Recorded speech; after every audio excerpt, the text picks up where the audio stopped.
আছি আমরা।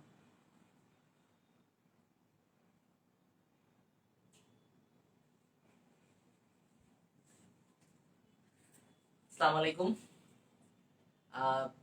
তোমরা যারা যারা লাইভ ক্লাসে জয়েন করতেছো সবার প্রথমে তাদের উদ্দেশ্যে একটাই কথা, সেটা হচ্ছে সবাই ফ্রেন্ডসদেরকে একটু মেনশন করবা এবং তোমাদের যে ফেসবুক গ্রুপগুলো আছে ফেসবুক গ্রুপগুলোতে লিংকটা একটু শেয়ার করে দিবা, ঠিক আছে?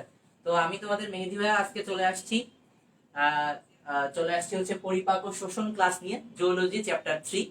খুবই মজার একটা চ্যাপ্টার এবং ইম্পর্টেন্ট টপিকস। তো আমরা তাড়াতাড়ি ক্লাসটা শুরু করব, কিন্তু তার আগে তোমরা সবাই কি করবা, ফ্রেন্ডসদেরকে মেনশন করবা এবং গ্রুপটাতে একটু লিংকটা শেয়ার করে দিবা, ঠিক আছে?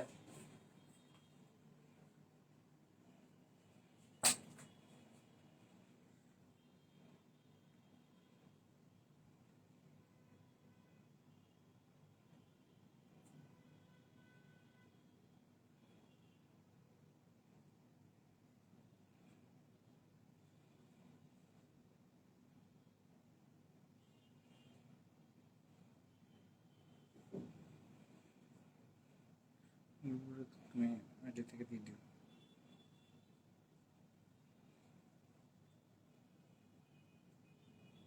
আচ্ছা, সবাই জয়েন হওয়া পর্যন্ত আমরা একটু অপেক্ষা করব। অল্প কিছুক্ষণের মধ্যে আমরা শুরু করে দিব পরিপাক ও শোষণ, তোমাদের জন্য খুব ইম্পর্টেন্ট একটা ক্লাস।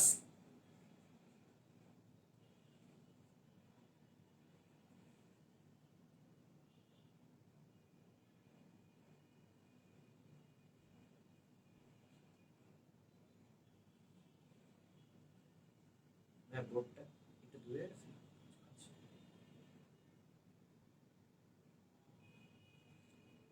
আচ্ছা, কাছে কাছে রাখলে better।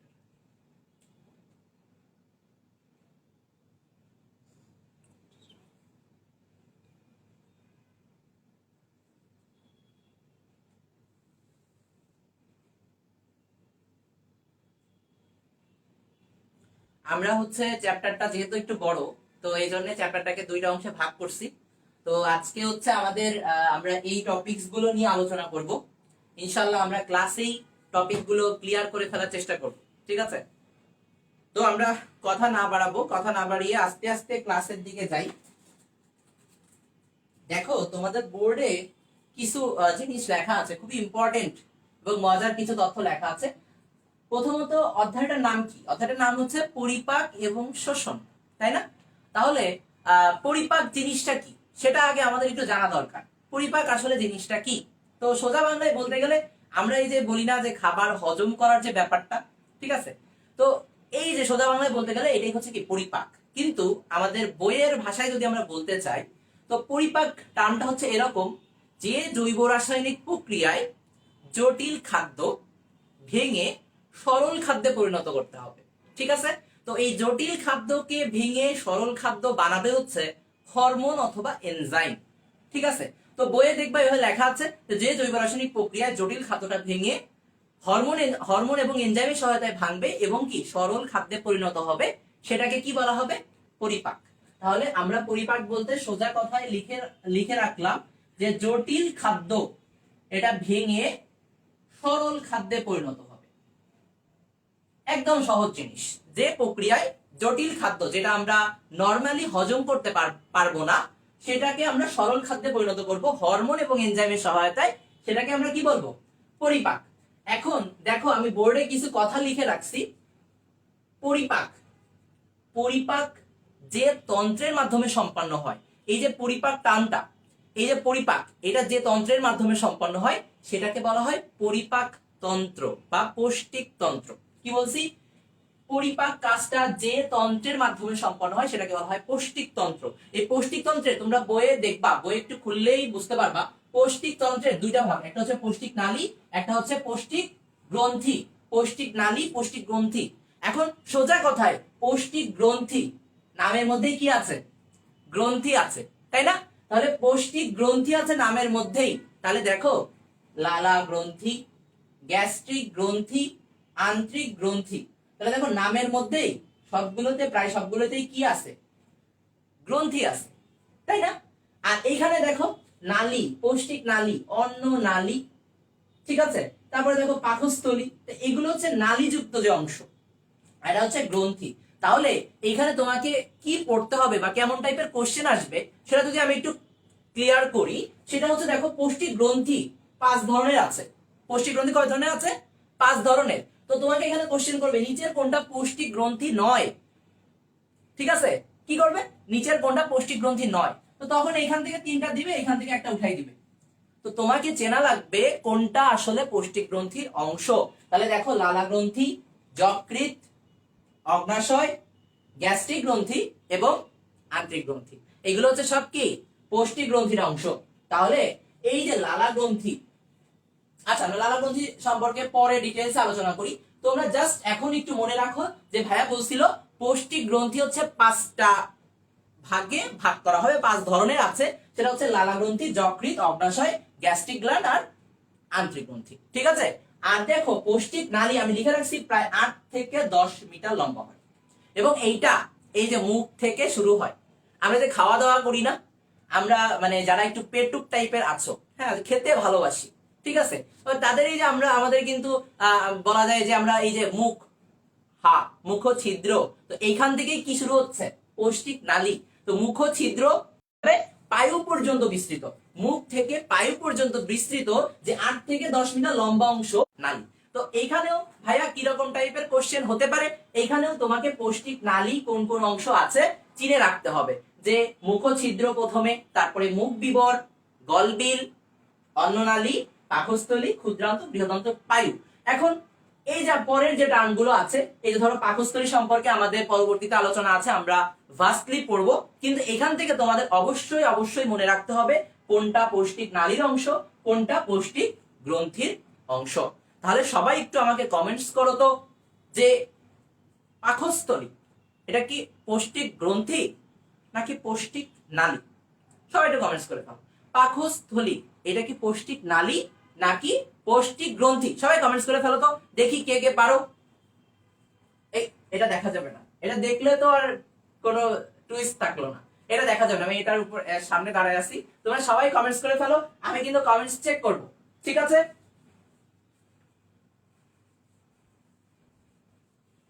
তাহলে পৌষ্টিক গ্রন্থি সম্পর্কে কিন্তু আমরা অলরেডি আমরা পড়ছি, 5 ভাগে ভাগ করা হয়েছিল, লালা গ্রন্থি, যকৃৎ, অগ্নাশয়, গ্যাস্ট্রিক গ্ল্যান্ড আর হচ্ছে আন্ত্রিক গ্রন্থি, ঠিক আছে?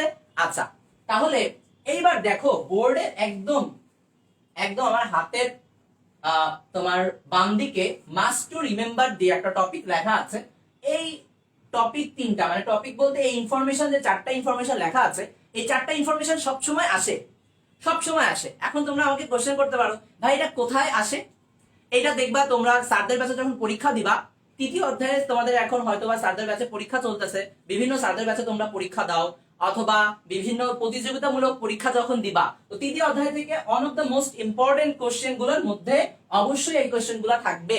তো এই জন্য আমি মাস্ট টু রিমেম্বার দিয়ে এটা তোমাদের লিখে রাখছি, তোমরাও অবশ্যই এরকম ভাবেই বইতে এই ইনফরমেশন গুলো লিখে রাখবা, ঠিক আছে? তাহলে দেখো গবলেট কোষ, এটা কিন্তু ম্যাথ কোশ্চেন, এটা ম্যাথ কোশ্চেন, যে গবলেট কোষ কোথায় থাকে? কোশ্চেন কি ছিল? গবলেট কোষ কোথায় থাকে? তো গবলেট কোষ থাকে হচ্ছে, দেখো তোমাদের বইতে গাজী আজমল স্যারের বইতে লেখা আছে বৃহদন্তেও থাকবে, ক্ষুদ্রান্তেও থাকবে। All clear? আচ্ছা তাহলে হচ্ছে গবলেট কোষ কোথায় থাকে? এটা হচ্ছে বৃহদন্ত্রের মিউকোসা স্তরে। গাজী আজমল স্যারের বইতে লেখা আছে, দেখবা দুইটাই লেখা আছে, ক্ষুদ্রান্তের মিউকোসা স্তরে গবলেট কোষ, বৃহদন্ত্রের মিউকোসা স্তরে গবলেট কোষ, ঠিক আছে? তো আলটিমেটলি গবলেট কোষ হচ্ছে বৃহদন্ত্র ক্ষুদ্রান্তের মিউকোসা। ভিলাই, ভিলাই, ভিলাই হচ্ছে ক্ষুদ্রান্তের মিউকোসা স্তরে আঙ্গুলের মতো, এই যে আঙ্গুল, আঙ্গুলের মতো যে অভিক্ষেপ, সেটাকে আমরা বলবো হচ্ছে ভিলাই। মনে থাকবে? ক্ষুদ্রান্তের মিউকোসা স্তরে। তাহলে এটা কোশ্চেন আসতে পারে, যেহেতু এটা ম্যাথ কোশ্চেন চলে আসছে, তো এটা আসতে পারে, ঠিক আছে? যে ভিলাই কোথায় থাকে? ভিলাই থাকে ক্ষুদ্রান্তে। ফার্স্ট কোশ্চেন, ভিলাই কোথায় থাকে? ক্ষুদ্রান্তের কোন স্তরে? মিউকোসা স্তরে। মনে রাখবা। রুগী, রুগী আমি আগে কোশ্চেন করলাম ভাইয়া বাপু রুগী কোথায় থাকে? তুমি বললা ভাইয়া এই কোনো ব্যাপার, হসপিটালে থাকে, খুলনা মেডিকেলে চলে যান, ওরে রোগী, রোগীর পর রোগী। কিন্তু আসলে আমি কিন্তু তোমার কাছে রোগী কোথায় থাকে এটা জানতে চাইনি, আমি জানতে চাইছি রুগী তাই না? তো আমরা আলটিমেটলি ওই রুগী টার্মটার সাথে অত বেশি পরিচিত না। তাহলে এই যে রুগী, রয়স্য গয় দীর্ঘী, এই রুগীও থাকে পাকস্থলীর মিউকোসা স্তরে এবং যোনির প্রাচীরে। দেখো ওই তোমার পাকস্থলীতে দেখবা তোমার বইয়ে পাকস্থলীর ব্যবহারিক মানে একটা ব্যবহারিক অংশ আছে, তৃতীয় অধ্যায়ে ব্যবহারিক অংশের মধ্যে পাকস্থলীর যে শনাক্তকারী বৈশিষ্ট্য সেখানকার একদম লাস্ট পয়েন্টে দেখবা লেখা আছে পাকস্থলীর মিউকোসা স্তরে রুগী নামক অভিক্ষেপ দেখা যায়, কিন্তু যোনির প্রাচীরেও রুগী নামক অভিক্ষেপ দেখা যায়। এটা লেখা নেই, এটা একটু ছোট করে পাশে লিখে দিবা, প্লাস দিয়ে লিখে নিবা যে ভাইয়া বলছিল ক্লাসে যে পাকস্থলীতেও রুগী পাওয়া যায়, যোনির প্রাচীরেও রুগী পাওয়া যায়, মনে থাকবে? তাহলে আমরা রুগী কোথায় পাওয়া যায় আজকে নতুন করে শিখলাম। তো আমরা কোশ্চেন করব ফ্রেন্ডসদের মাধ্যমে, তোমাদের মধ্যে যখন কথা হবে ওরা বলতো রুগী কোথায় পাওয়া যায়, বলবে আরে কোনো ব্যাপার হসপিটালে, কিন্তু কোথায় পাওয়া যাবে? পাকস্থলীতে পাওয়া যাবে। রুগী কোথায় পাওয়া যাবে? পাকস্থলীতে পাওয়া যাবে, ঠিক আছে? সাইনুসয়েড, দেখো আমি লাস্ট টার্মটা লিখে রাখছি, সাইনুসয়েড কোথায় পাওয়া যাবে? সাইনুসয়েড যকৃতে পাওয়া যাবে। এখন তুমি আমাকে জিজ্ঞেস করতে পারো ভাইয়া সাইনুসয়েড টার্মটা আসলে কি রকম, আমাকে একটু বলেন, আমি তো কিছু জানি না। তো জাস্ট তোমাদের ধারণা দেওয়ার জন্য আমি একটু বলতেছি, যকৃতের যে একটা খণ্ড, এই খণ্ডগুলোকে বলা হয় লোবিউল। কি বলা হয়? লোবিউল। তো এর মধ্যে ফাঁকা স্থান থাকে, সেটাকে কি বলা হয়? সাইনোসয়েড। ফাঁকা স্থান, সাইনোসয়েডকে কি বলা হয়? ফাঁকা স্থান। তো তোমার এখন জাস্ট মনে রাখো সাইনোসয়েড কোথায় দেখতে পাওয়া যায়? যকৃতে। কোশ্চেন এভাবেই আসবে, সাইনোসয়েড কোথায় দেখতে পাওয়া যায়? যকৃতে। রুগী কোথায় পাওয়া যায়? রুগী নামক অভিক্ষেপ কোথায় দেখতে পাওয়া যায়? পাকস্থলীর মিউকোসা স্তরে, ভিলাই ক্ষুদ্রান্তের মিউকোসা স্তরে, গবলেট কোষ হচ্ছে বৃহদান্ত আর ক্ষুদ্রান্তের মিউকোসা স্তরে। দুইটাই দেওয়া আছে গাজী আজমান স্যারের বই, দুইটাই কিন্তু আমাদের লেখা আছে। তো তোমরা এরকম ভাবে বই একটু সুন্দর করে এক জায়গায় লিখে রাখবা, ঠিক আছে? মনে থাকবে তো? যদি মনে থেকে থাকে তোমরা একটু আমাকে কমেন্টস করে জানাও, আমি রুগী কোথায় গেলে দেখতে পাবো? রুগী নট রোগী। রুগী কোথায় দেখতে পাওয়া যায়? রুগী কোথায় দেখতে পাওয়া যায়? ভাইয়া, তো আজকে আমাদের ক্যামেরার পিছনে আছে অনিক ভাইয়া, আমাদের সবার প্রিয় অনিক ভাইয়া। তো তোমাদের কমেন্টস একটু ভাই, একটু কমেন্টসটা একটু যদি চেক করেন, কে কে কমেন্টস করতেছে রুগী কোথায় দেখতে পাওয়া যায়? বৈশাখী মিম বলছে পাকস্থলী। বৈশাখী মিম পাকস্থলী। আমি কিন্তু আরেকটা টার্ম পড়িয়েছি, তুমি দুইটাই কমেন্টস করো। যারা যারা কমেন্টস করতেছো দুইটাই কমেন্টস করো। বিজয় শেখ বলছে স্টোমাক। প্রিয়াঙ্কা মজুমদার পাকস্থলী, যোনির প্রাচীর।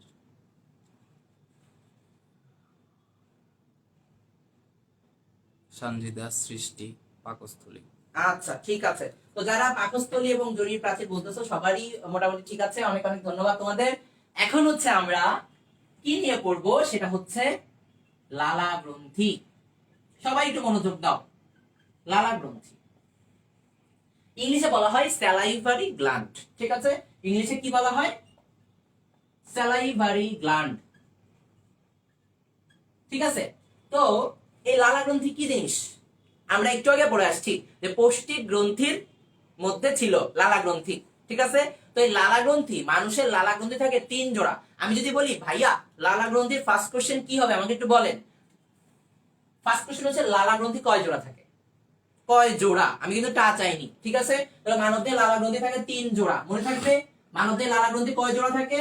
3 জোড়া অথবা 6টা। তো তোমাকে কোশ্চেনে ভালোভাবে খেয়াল করতে হবে কয় জোড়া চেয়েছে না কয়টা চেয়েছে, ঠিক আছে? তো আমরা কোশ্চেন সেটার্স যারা, আমরা যখন কোশ্চেন করি আমরা কিন্তু একটু চালাকি করি। কি করি? চালাকি করি। তো তোমাদের সাথে ওরকম যে কয় জোড়া দিয়ে দিলাম, তা না দিয়ে জোড়া দিয়ে দিলাম। তো মানবদেহে লালা গ্রন্থির সংখ্যা কত জোড়া? 3 জোড়া। কয়টা? 6টা, ঠিক আছে? এইবার আসো লালা গ্রন্থিতে 3 জোড়া বা 6টা, এটা আসলে কি কি? দেখো লালা গ্রন্থির নাম যদি আমরা শুনতে চাই সেটা হচ্ছে, তোমরা অলরেডি জানো, প্যারোটিড গ্রন্থি,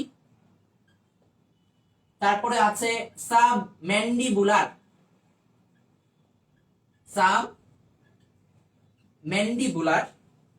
সাব লিঙ্গুয়াল। তো টার্মগুলো একটু খেয়াল করো, parotid gland, submandibular gland আর হচ্ছে সাব লিঙ্গুয়াল গ্ল্যান্ড, ঠিক আছে? তো টার্মগুলো তোমাকে একটু কষ্ট করে হলেও মনে রাখতে হবে যে প্যারোটিড গ্রন্থি, সাবম্যান্ডিবুলার, সাবলিঙ্গুয়াল। এখন ভাইয়া তুমি যে কষ্ট করে মনে রাখতেছো, কিন্তু কোশ্চেনটা কি দিবে জানো? কোশ্চেনটা আসলে কি দিবে? এইখান থেকে কোশ্চেন আসবে। আজকে থেকে সারা জীবন মনে রাখবা, সারা জীবন মনে রাখবা। কি মনে রাখবা? ভাইয়া একটা টোটকা দিয়ে দিছিল। কি টোটকা? তুমি যেখানেই 3টা উদাহরণ দেখবা, মনে রাখবা সব জায়গায়, ফিজিক্স হোক, কেমিস্ট্রি হোক, বায়োলজি হোক, যেখানেই তুমি 3টা উদাহরণ দেখবা, যাদের মেডিকেল টার্গেট, মনে করবা ওই 3টা উদাহরণের ওইখান থেকে কোশ্চেন আসবে 9 টাইপের। কি টাইপের? 9 টাইপের কোশ্চেন হবে। তো এখানে আমি 3টা দেখতেছি যে লালা গ্রন্থি 3 ধরনের, প্যারোটিড, সাবম্যান্ডিবুলার, সাবলিঙ্গুয়াল। তাহলে এইখানে কোন টাইপের কোশ্চেন হবে তোমাকে অবশ্যই একটা জিনিস দেখে বুঝতে হবে কোন টাইপের কোশ্চেন হবে ওখান থেকে। তাহলে এইখানে কোশ্চেন হবে 9 টাইপের, যে নিচের কোনটি লালা গ্রন্থির প্রকারভেদ নয়। কি কোশ্চেন হবে? নিচের কোনটি লালা গ্রন্থির প্রকারভেদ নয়। তাহলে অপশনে থাকবে সাবম্যাক্সিলারি, সাবম্যাক্সিলারি। তাহলে দেখো সাবম্যান্ডিবুলার কিন্তু আছে লালা গ্রন্থির মধ্যে, সাবম্যাক্সিলারি আছে। সাবম্যাক্সিলারি বলে কোনো টার্ম কি তোমরা পাইছো? নাই। তাহলে তোমার বইয়ে যেখানে এই 3 প্রকার লেখা আছে সেখানে ছোট করে লিখে রাখবা সাবম্যাক্সিলারি নেই। কেন লিখে রাখবা? কারণ তুমি ওইটাই পড়বা। কেন ওইটাই পড়বা? কারণ ওইটাই পরীক্ষায় আসবে। ঠিক আছে? আমাদের পরীক্ষায় নাম্বার পাইতে হবে, ঠিক কিনা? আমাদের পরীক্ষায় নাম্বার পাইতে হবে, সেটা পরে, আগে নাম্বার পাইতে হবে। ঠিক আছে? ওকে, তাহলে দেখো parotid gland, submandibular gland, sublingual gland. কিন্তু কোশ্চেন হবে লালা গ্রন্থির প্রকারভেদ নয় কোনটা? সেটা হচ্ছে সাবম্যাক্সিলারি। সাবম্যাক্সিলারি নামে কিছু নাই। ঠিক আছে? তোমাকে এভাবে পড়বা সাবম্যাক্সিলারি নাই। ওকে, লালা গ্রন্থি কয় জোড়া? 3 জোড়া। ছোট করে একটু বলে দেই, প্যারোটিড গ্ল্যান্ড এটা হচ্ছে কানের নিচে থাকে, কানের নিচে প্যারোটিড গ্ল্যান্ড। এখন দেখো তোমার একটা কমন সেন্স, এখানে 3 প্রকার লালা গ্রন্থি লিখছি, তাহলে এখানে বলো তো প্যারোটিড গ্ল্যান্ড কয় জোড়া থাকবে? 1 জোড়া। মনে থাকবে? 1 জোড়া। দুই পাশে দুইটা, দুই পাশে দুইটা। সাবম্যান্ডিবুলার 1 জোড়া, দুই পাশে দুইটা। সাবলিঙ্গুয়াল 1 জোড়া। ঠিক আছে? তাহলে 1 জোড়া করে মোট 3 জোড়া বা 6টা। ঠিক আছে? তাহলে কানের নিচে প্যারোটিড গ্রন্থি থাকবে হচ্ছে কানের নিচে। ম্যান্ডিবল তোমরা সপ্তম অধ্যায় পড়ছো কিনা? সপ্তম অধ্যায়ে যারা পড়ে থাকবা তারা জানো এটা। ম্যাক্সিলা আর ম্যান্ডিবল নামে দুইটা টার্ম আছে। ম্যান্ডিবল মানে হচ্ছে নিম্ন চোয়াল, বাংলায় বলা হয় নিম্ন চোয়াল। ঠিক আছে? নিম্ন চোয়াল। ঠিক আছে? তো ম্যান্ডিবুলার মানে চোয়ালের নিচে। ম্যান্ডিবুলার মানে কি? সাবম্যান্ডিবুলার কোথায় থাকবে? চোয়ালের নিচে। সাবলিঙ্গুয়াল জিহ্বার নিচে। সাবলিঙ্গুয়াল কোথায় থাকবে? জিহ্বার নিচে। কোশ্চেন হবে প্যারোটিড গ্রন্থি কোথায় অবস্থান করে? প্যারোটিড গ্রন্থি কোথায় অবস্থান করে? কমেন্টস করে ফেলো। প্যারোটিড গ্রন্থি কোথায় অবস্থান করে? কানের নিচে। সাবম্যান্ডিবুলার চোয়ালের নিচে, আর সাবলিঙ্গুয়াল জিহ্বার নিচে। ঠিক আছে? আর আমি যদি একটা কোশ্চেন করি, একটু এক্সেপশনাল বাট আসার মতো কোশ্চেন, যে মানবদেহের সবচেয়ে বড় লালা গ্রন্থির নাম কি? সেটা হচ্ছে প্যারোটিড গ্রন্থি। মানবদেহের সবচেয়ে বড় লালা গ্রন্থির নাম কি? প্যারোটিড গ্রন্থি। মনে থাকবে? মানবদেহের সবচেয়ে বড় লালা গ্রন্থির নাম কি? প্যারোটিড গ্রন্থি। ঠিক আছে? আচ্ছা, এই লালা গ্রন্থি থেকে যে রসটা নিঃসৃত হয় সেটা হচ্ছে লালা রস, বা সংক্ষেপে বলা হয় লালা। ইংলিশে স্যালাইভা। ইংলিশে কি বলা হয়? স্যালাইভা। ঠিক আছে? তাহলে এখান থেকে আমার মনে হয় ক্লিয়ার হয়ে গেছে। আমরা এইটুকু মুছে দিলাম। তাহলে লালা গ্রন্থি থেকে নিঃসৃত রসকে কি বলা হবে? লালা রস বা লালা, বা ইংলিশে বলা হয় স্যালাইভা। ঠিক আছে? তো লালার পিএইচ হয় 6.2 থেকে 7.4। পিএইচটা বিভিন্ন জায়গায় বিভিন্ন রকম তোমরা দেখতে পাবা, তবে নরমালি রেঞ্জটা এমনই হয় যে লালার পিএইচ কেমন? 6.2 থেকে 7.4। লালাটা কেমন হয়? অম্লধর্মী না ক্ষারধর্মী? লালা হয় সামান্য অম্লধর্মী, সামান্য অম্লধর্মী। ঠিক আছে? লালা কেমন হয়? সামান্য অম্লধর্মী। ঠিক আছে? কারণ সাতের নিচে অবশ্যই অম্লধর্মী হবে, সামান্য অম্লধর্মী হয় লালা রস। ঠিক আছে? একজন পূর্ণবয়স্ক মানুষের প্রতিদিন 1200 থেকে 1500 মিলিলিটার লালা ক্ষরণ হয়। মনে রাখতে হবে, একজন পূর্ণবয়স্ক মানুষের প্রতিদিন 1200 থেকে 1500 মিলিলিটার লালা ক্ষরণ হবে। আর কম লালা ক্ষরণকারী মানুষের একটা রোগ হয়। কি বলছি? কম লালা ক্ষরণকারী। কম লালা ক্ষরণকারী মানুষের একটা রোগ হয়, এই রোগটাকে বলা হচ্ছে ডিসজিউসিয়া রোগ। ডিসজিউসিয়া। ঠিক আছে, আমি একটু ভালো করে লিখে দিই, ডিসজিউসিয়া।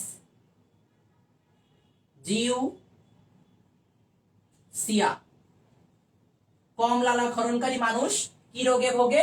ডিসজিউসিয়া। ঠিক আছে, ডিসজিউসিয়া।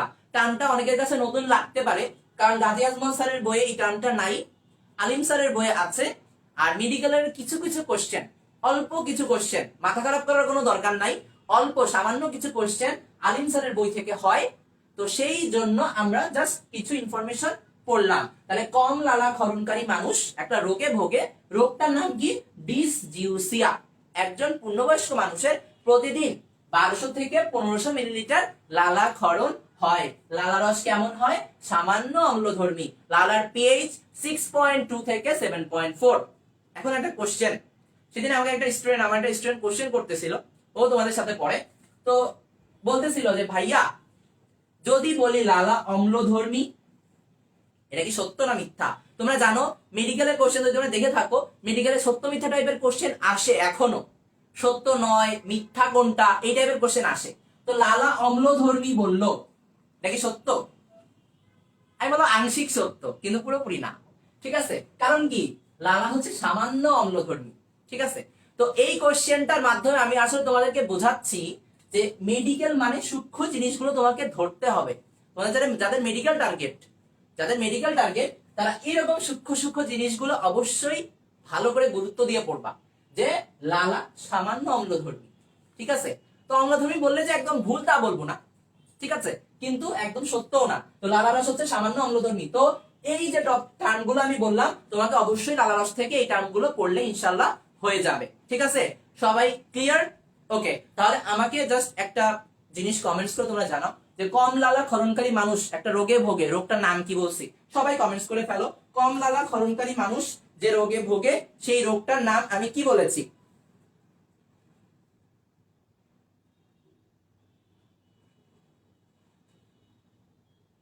কম লালা ক্ষরণকারী মানুষ কি রোগে ভোগে? দেখি আমি সবার কমেন্টস দেখতে চাই।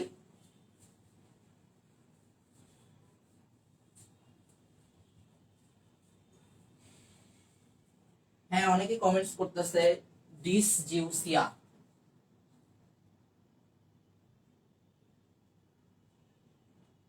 সৈয়দ ইউসুফ আলী, ডিসজিউসিয়া, জান্নাতুল ফেরদৌস, ডিসজিউসিয়া রোগ, সবাই কমেন্ট করতেছেন। দীপ্ত দাস, ডিসজিউসিয়া। আচ্ছা, তাহলে যারা ডিসজিউসিয়া কমেন্টস করতেছো সবাইকে অনেক অনেক থ্যাঙ্কস। তো এরপরে আমরা যে টপিকটা নিয়ে আলোচনা করব সেটা হচ্ছে সাতকুড়ি বা টেস্ট বার্ড, ইংলিশে বলা হয় সাতকুড়ি বা টেস্ট বার্ড। এটাও তোমার বোথ ফর ইন্টারমিডিয়েট এবং মেডিকেল দুইটার জন্য ইম্পর্টেন্ট, এখান থেকে অবজেক্টিভ আসে। তো এইখান থেকে আমরা আসলে কি পড়বো? দেখো আমি একটা ইউ আঁকছি, ইউ। এটা কি আসলে ইউ? এটা আসলে ইউ না। হ্যাঁ, এটা আসলে একটা জিহ্বা, মানুষের জিহ্বা। তুমি এরকম করো, দেখবা যে জিহ্বাটা তোমার এরকম। ঠিক আছে, তাহলে দেখো এটা হচ্ছে সেই জিহ্বা। ঠিক আছে, এখন বলতে পারো ভাই এত বড় জিহ্বা, ঠিক আছে, এত বড় জিহ্বা কার? তোমাদের মধ্যে যে খাদক, তার হচ্ছে জিহ্বাটা এত বড়। ঠিক আছে, আমি নিজেও তার দলে। ঠিক আছে, তো আলটিমেটলি দেখো এই জিহ্বার আমি যদি বলি, তো এই অগ্রভাগ জিহ্বার অগ্রভাগ, আমাদের এই জিহ্বার হচ্ছে বিভিন্ন অংশ বিভিন্ন রকম স্বাদ অনুভব করে। ঠিক আছে, তো জিহ্বার যে অগ্রভাগ সেটা হচ্ছে মিষ্টি স্বাদ অনুভব করে। কি স্বাদ? মিষ্টি স্বাদ। ঠিক আছে, তারপরে এই অগ্রভাগের দুই পাশ এটা হচ্ছে লবণাক্ত। কেমন স্বাদ অনুভব করে? লবণাক্ত। পশ্চাৎ ভাগের দুই পাশ এটা হচ্ছে টক বা অম্ল। আর পশ্চাৎ ভাগ এটা হচ্ছে তিক্ত বা তিতা। আমরা যেটা আঞ্চলিক ভাষায় বলি তিতা বা তিক্ত স্বাদ অনুভব করে। তো আমরা এটা মনে রাখবো একটা ছন্দ দিয়ে, ছন্দটা হচ্ছে মিল অতি। ছন্দটা কি বলো? মিল অতি। ঠিক আছে, ছন্দটা সুন্দর দেখো, মিল অতি। মিল অতি মানে কি? মি ফর মিষ্টি, লবণাক্ত, অম্ল, তিতা। ঠিক আছে, তাহলে মিষ্টি, লবণাক্ত, অম্ল বা টক, আর হচ্ছে তিতা স্বাদযুক্ত। এটা হচ্ছে তোমার কি বলতো? ছন্দ। ছন্দটা সবাই একটু বই লিখে রাখবা, নোট করে রাখবা। আর হচ্ছে তোমার কি দেখো, মি দিয়ে হচ্ছে মিষ্টি, ল দিয়ে লবণাক্ত, অম্ল, আর হচ্ছে তিতা স্বাদযুক্ত। মনে থাকবে তো? তাহলে কোন পার্ট কোন স্বাদ অনুভব করে। এবং দেখবা বইয়ে একটা খুব ইম্পর্টেন্ট একটা লাইন অ্যাড করছে, সেটা হচ্ছে ঝাল জাতীয় খাবার, ঝাল জাতীয় খাবারের কোনো স্বাদকুড়ি নাই। হ্যাঁ, আমরা যে ঝাল খাই, হ্যাঁ অনেক ঝাল খাই, দেখবে না তোমরা, তোমাদের এখন দেখবা অনেক নাগা ফুচকা, নাগা বার্গার, ঠিক আছে। তো এই টাইপের যে খাবারগুলো আছে তোমরা অনেকেই খাও, তো দেখবা যে অনেক ঝাল, ঠিক আছে। তো নাগা ফুচকা খাইতে যে বা নাগা বার্গার খাইতে যে, হ্যাঁ আমার একদিন এরকম হয়েছিল, চোখের পানি নাকের পানি সব জায়গার পানি এক হয়ে গেছে, ঠিক আছে। তো তোমাদেরও এরকম আমার মতো অভিজ্ঞতা মানে হলেও হতে পারে। তো এই যে ঝাল, ঝাল জাতীয় খাবার আমাদের জিহ্বায় যখন পড়ে দেখবা জ্বালা করে, ঠিক আছে। তো জ্বালা করে কেন? কারণ ওই ঝাল জাতীয় খাবারের জন্য আমাদের কোনো স্বাদকুড়ি নাই, ঝাল জাতীয় খাবারের জন্য আমাদের কিন্তু কোনো স্বাদকুড়ি নাই। তো তোমাকে এটা মাথায় রাখতে হবে যে কোন খাবারের জন্য কোনো স্বাদকুড়ি নাই, তাহলে ঝাল জাতীয় খাবারের জন্য কোনো স্বাদকুড়ি নাই। আর ছন্দটা কি বলো? মিল অতি। তোমাদের আরেকটা ইনফরমেশন আছে, সেটা হচ্ছে এই যে আমাদের স্বাদকুড়ি, এটা কয়েকদিন পর পর প্রতিস্থাপিত হয়, মানে নষ্ট হয় আবার তৈরি হয়, নষ্ট হয় আবার তৈরি হয়। তাহলে এটা হচ্ছে 5 থেকে 10 দিন, 5 থেকে 10 দিন পর পর স্বাদকুড়ি প্রতিস্থাপিত হয়। কি বলছি? 5 থেকে 10 দিন, 5 থেকে 10 দিন পর পর স্বাদকুড়িটা প্রতিস্থাপিত হয়, ঠিক আছে। তাহলে মনে থাকবে 5 থেকে 10 দিন পরে। সবাই ছন্দটা কমেন্টস করে ফেলো, সবাই ছন্দটা একটু কমেন্টস করে ফেলো, কি ছন্দটা কি ছিল সবাই একটু কমেন্টস করে ফেলো, যে আমরা কোন ছন্দ দিয়ে মনে রাখবো। কোন খাবারের কোনো স্বাদকুড়ি নাই? বলো। ঝাল জাতীয় খাবার, ঠিক আছে। কতদিন পর পর প্রতিস্থাপিত হয়?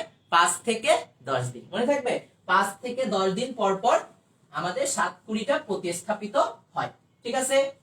ওকে, সবাই কমেন্টস করে ফেলো। দেন আমরা এখন পড়বো হচ্ছে দাঁত সম্পর্কে। মানে এই অধ্যায় এমন এমন জিনিস সম্পর্কে আমরা পড়বো, লালা সম্পর্কে, দাঁত সম্পর্কে, ঠিক আছে। তো যাই হোক, আমাদের এখন দাঁত সম্পর্কে পড়া লাগবে। তো দেখো, মানুষের দাঁত, ঠিক আছে, মানুষের দাঁত বিভিন্ন ধরনের আছে, ঠিক আছে, বিভিন্ন ধরনের। এখন একটা দাঁত আঁকি, ঠিক আছে। দেখো,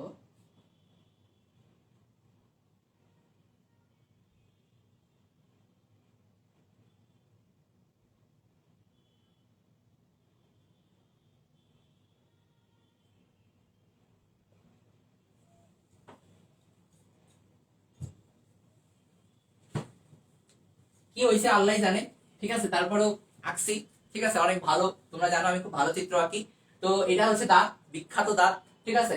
তো আলটিমেটলি মানুষের দাঁত বিভিন্ন ধরনের আছে। কর্তন দাঁত, ছেদন দাঁত, অগ্রপেশন দাঁত, আর হচ্ছে পেশন দাঁত, ঠিক আছে। তো ইংলিশ টার্ম গুলো পড়তে হবে। কর্তন বা বলা হয় হচ্ছে কি বলতো, ইনসিসর, ঠিক আছে। ছেদন, ছেদন বা কি বলা হয় বলতো, ক্যানাইন, ছেদন বা ক্যানাইন। অগ্রপেশন প্রিমোলার, পেশন হচ্ছে কি বলতো, মোলার, ঠিক আছে। তো প্রত্যেকটা ইংলিশ টার্মটা আমরা জেনে রাখবো। কর্তন, তোমরা নাম শুনে বুঝতে পারতেছো, কর্তন মানে কি, খাদ্য কাটতে হবে। ছেদন মানে ছিঁড়তে হবে, ঠিক আছে। ছেদন মানে কি করতে হবে, যে দাঁত দিয়ে খাদ্যটা ছেঁড়া হয়। পেশন, পেশন মানে কি, পেশা, যে দাঁত দিয়ে আমাদের খাদ্যটা পিষতে হবে, সেটা হচ্ছে অগ্রপেশন। আর পেশনটা কি, একদম চূড়ান্ত পর্যায়ে একদম পিষে আলু ভর্তা বানায় ফেলতে হবে, এটা হচ্ছে কি পেশন, ঠিক আছে। তাহলে হচ্ছে দেখো, কর্তন কাটবো, ছেদন ছিড়বো, অগ্রপেশন পিষবো, আর একদম চূড়ান্ত পর্যায়ে পেশন দাঁত দিয়ে হচ্ছে আমরা চূড়ান্ত পর্যায়ে আমরা হচ্ছে কি করব, খাদ্যটাকে একদম পুরো চূর্ণ বিচূর্ণ করে ফেলবো, ঠিক আছে। তাহলে হচ্ছে এই যে কর্তন দাঁত, এই যে ধরো আমাদের একদম মুখের মাঝ বরাবর যে দাঁতটা থাকে, এই দাঁত দিয়ে একদিন খাবারটা মানে তোমার হচ্ছে পিষে দেখবা, মানে একটু চাবাই দেখবা, দেখি কিভাবে চাবাও, চাবাইতে পারবা? পারবা না। আমরা চাবাই কোন দাঁত দিয়ে, দেখবা এই পাশের দাঁত দিয়ে, ঠিক আছে। তো এই কর্তন দাঁত আমাদের মাঝ বরাবর, দেখো কর্তন, ছেদন, অগ্রপেশন, একদম শেষে পেশন, ঠিক আছে। এবং এই যে তৃতীয় পেশন দাঁত, তৃতীয় পেশন দাঁত, তৃতীয় পেশন দাঁতকে বলা হয় আক্কেল দাঁত। কি দাঁত? আক্কেল দাঁত। তো যাদের এখনো আক্কেল দাঁত ওঠে নাই, তাদের মনে করবা তাদের কোনো আক্কেল নাই, ঠিক আছে, কোনো আক্কেল নাই, এই জন্য বেআক্কেলের মতো কাজ করো, ঠিক আছে। তাহলে তৃতীয় পেশন দাঁত, এটা হচ্ছে, এটাকে কি বলা হয়, আক্কেল দাঁত। ঠিক আছে, তাহলে তৃতীয় এখানে কোশ্চেন আসে মাঝে মাঝে, তৃতীয় পেশন দাঁতকে কি দাঁত বলা হয়? আক্কেল দাঁত। আক্কেল দাঁতের ইংলিশ টার্ম কি? Wisdom teeth. Wisdom teeth. ঠিক আছে, উইজডম টিথ। তাহলে দেখো কর্তন দাঁত দিয়ে আমাদের কাজ কি? কাটতে হবে। ছেদন দাঁত দিয়ে হচ্ছে ছিঁড়তে হবে। অগ্রপেশন হচ্ছে পিষতে হবে। পেশন দাঁত হচ্ছে আমাদের কি? চূড়ান্ত পর্যায়ে আমাদের একদম চূর্ণ বিচূর্ণ করতে হবে। তৃতীয় পেশন দাঁতকে বলা হয় আক্কেল দাঁত। ঠিক আছে, তো আমাদের একজন পূর্ণবয়স্ক মানুষের কয়টা দাঁত থাকে তোমরা সবাই জানো? 32টা। কয়টা? 32টা। ঠিক আছে, একজন পূর্ণবয়স্ক মানুষের কয়টা দাঁত থাকে? 32টা দাঁত থাকে। ঠিক আছে, তো এই আমাদের দেখবা বইয়ে লেখা আছে দন্ত সংকেত নিয়ে সামান্য আলোচনা করা আছে, দন্ত সংকেত। তো এই দন্ত সংকেত তোমাদের সৃজনশীল মাঝে মাঝে দিবে, মানে 2 মার্কের কোশ্চেনে। তো সেখানে দেখবা আইসিপিএম, মনে রাখবা আইসিপিএম 21-23। কি দিয়ে মনে রাখবা? আইসিপিএম 21-23। ঠিক আছে, দেখো আইসিপিএম 21-23। আইসিপিএম 21-23 মানে কি? দেখো I for incisor, C for canine, premolar, molar. তাহলে দেখো ইনসিসর কয়টা থাকবে? 2টা, প্রত্যেক পাশে 2টা করে। দেখো আমাদের এইটা একটা পাশ, এটা একটা পাশ, এটা একটা পাশ, আর এটা একটা পাশ। ঠিক আছে, তাহলে দেখো ডান পাশের উপরের পাটি, নিচের পাটি, বাম পাশের উপরে নিচে। তাহলে দেখো এই ইনসিসর, এই যে আমরা 4 ভাগে ভাগ করছি না আমাদের পুরোটাকে, মুখের যে দাঁতগুলাকে, তাহলে দেখো ইনসিসর এই এক পাশে 2টা, এক পাশে 2টা, 2টা, 2টা, এই মোট কয়টা? 8টা। তাহলে মনে রাখবা এটাকে 4 দিয়ে গুণ করতে হয়, 4 দিয়ে গুণ করতে হয়। তাহলে ইনসিসর আমি যদি বলি উপরের চোয়ালে 8টা থাকে, কয়টা? 8টা। নিচের চোয়ালে 8টা। তাহলে ইনসিসর মোট কয়টা? 16টা। ঠিক আছে, আস্তে আস্তে বুঝো, ব্যাপারটা এতটা সহজ না আবার কঠিনও না। ঠিক আছে, তাহলে দেখো আমি 4 দিয়ে গুণ করতেছি, কেন বুঝতে পারছো? দেখো আমাদের এই যে 1টা 2টা 3টা 4টা, 4টা অংশ। ঠিক আছে, তাহলে দেখো এই জন্য 4 দিয়ে গুণ করছি। তাহলে ইনসিসর কয়টা? 4 দুগুণে 8টা। উপরের চোয়ালে ইনসিসর 8টা, ক্যানাইন কয়টা? 4টা, প্রিমোলার 8টা, মোলার কয়টা? 12টা। কোশ্চেন যদি কঠিন হয় তো তখন এই টাইপের কোশ্চেন করতে পারে যে উপরের চোয়ালে ইনসিসর কয়টা থাকবে। ঠিক আছে, তো তখন তুমি এরকম ভাইয়ের কথা মেনে 4 দিয়ে গুণ করে নিবা। ঠিক আছে, তো আলটিমেটলি তুমি বিষয়টা বুঝতে পারছো কিনা? এটা হচ্ছে এই যে আইসিপিএম 21-23, এটা হচ্ছে এক পাশের এই যে ডান পাশের উপরের চোয়ালের যে দাঁত, এটার কথা বোঝাইছে। ঠিক আছে, আর তাহলে 4 দিয়ে গুণ করছি কেন? কারণ 4টা অংশ। বোঝা গেছে?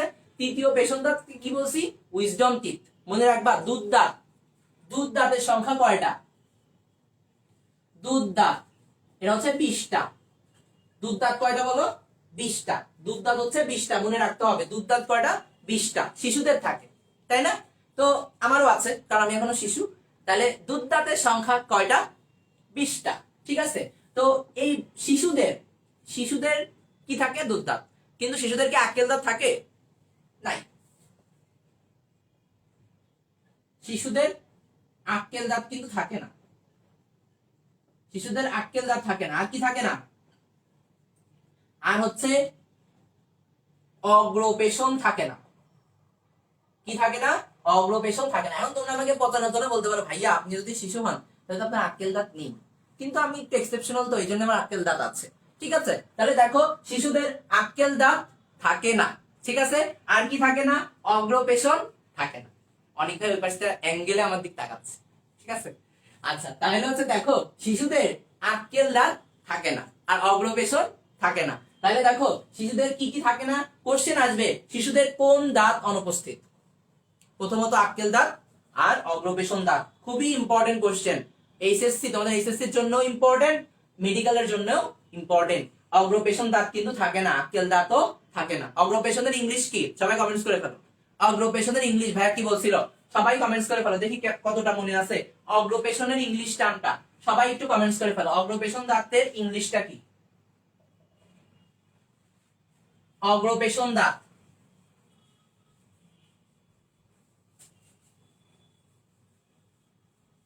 আচ্ছা, আমরা যে পড়লাম যে পূর্ণবয়স্ক মানুষের স্থায়ী দাঁত, আমরা কি পড়ছি বলতো? পূর্ণবয়স্ক মানুষের স্থায়ী দাঁত, এটার দন্ত সংকেতটা কি পড়ছি? একটু আগে পড়ছি আইসিপিএম 21-23। আইসিপিএম 21-23। ঠিক আছে, আচ্ছা তাহলে দেখো আর দুধ দাঁতের দন্ত সংকেত, এটা একটু আমাদের পড়ে রাখা দরকার। দুধ দাঁতের দন্ত সংকেত আইসিএম 2-1-2। ICM 212। আচ্ছা এখন তোমরা বলো বলো তো আমাকে, উপরে নিচে একই জিনিস মানে আছে বলে তোমরা কি কাটাকাটি করে দিবা? যে ভাইয়া একই জিনিস আছে কাটাকাটি করে দিই, কাটাকাটি করতে ইচ্ছা করতেছে, কিন্তু সেটা কিন্তু করা যাবে না, ঠিক আছে? তো আলটিমেটলি দেখো ICM 212, তাই না? তাহলে দেখো তো কয়টা আছে, 2 আর 1 3 আর 2 5। তাহলে এই যে পাঁচটা, এই পাঁচটা আসলে কোথায় আছে? এই দেখো পাঁচটা আছে হচ্ছে আমার এই ডান পাশের উপরের চোয়ালে পাঁচটা আছে, নিচের চোয়ালে পাঁচটা, এই পাশের উপরের চোয়ালে পাঁচটা, নিচের চোয়ালে পাঁচটা, এই মোট 20টা দাঁত, ঠিক আছে? তাহলে 5 গুণ 4 মোট কয়টা দাঁত? 20টা। আমি হিসাব করে দেখাই দিলাম 20টা দাঁত, ঠিক আছে? তাহলে দেখো ICM কেন লিখছি? কারণ শিশুদের প্রিমোলার থাকে না, এই জন্য প্রিমোলার বাদ। আর কি থাকে না বলতো? তৃতীয় মোলার দাঁতটা থাকে না। একটু ক্যাচ করো, তাড়াতাড়ি ক্যাচ করার চেষ্টা করো। ভাইয়া বলছিল আক্কেল দাঁত নাই, শিশুদের কি দাঁত নাই? আক্কেল দাঁত। তার আগে আমি লিখছিলাম আক্কেল দাঁতকে বলা হয় কি? তৃতীয় মোলার দাঁত। তাহলে শিশুদের এই দুধ দাঁতের মধ্যে 3 নম্বর মোলার টিথ, দেখো মোলার কিন্তু 2টা হয়ে শেষ, 3 নম্বর নাই, তাহলে তৃতীয় মোলার দাঁতটা নাই, আর প্রি মোলার নাই, পি হচ্ছে 0, প্রি মোলারটা নাই, ঠিক আছে? তাহলে দন্ত সংকেত দুধ দাঁতের ক্ষেত্রে মনে রাখতে হবে 212 অথবা 212, এরকম ভাবে মনে রাখতে পারো 212, ঠিক আছে? 212, ঠিক আছে? 212 ICM 212, আর ওটা ছিল কি 21 23, ঠিক আছে? ওকে, তাহলে আমাদের দাঁত সম্পর্কে বিস্তারিত যত কিছু আছে সবকিছুই মোটামুটি পড়া হয়ে গেছে। ওকে, এইবার হচ্ছে ততক্ষণে তোমরা একটু আমাকে কমেন্টস করে ফেলো যে দুধ দাঁতে কোন কোন দাঁত থাকে না। খুবই ইম্পর্টেন্ট কোশ্চেন, 2 ধরনের দাঁত আমি বলছি দুধ দাঁতে থাকে না, সবাই একটু কমেন্টস করো।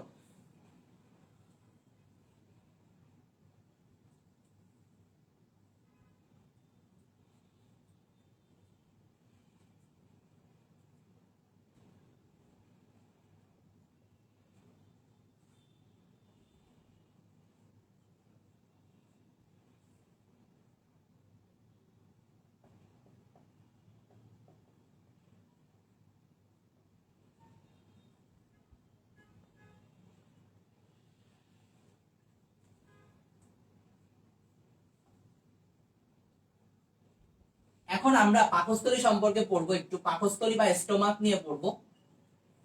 পাকস্থলী বা স্টোমাক নিয়ে আমরা এখন একটু পড়বো। দেখি কে কে কমেন্টস করছে, আমি একটু কমেন্টসটা পড়ে দিই।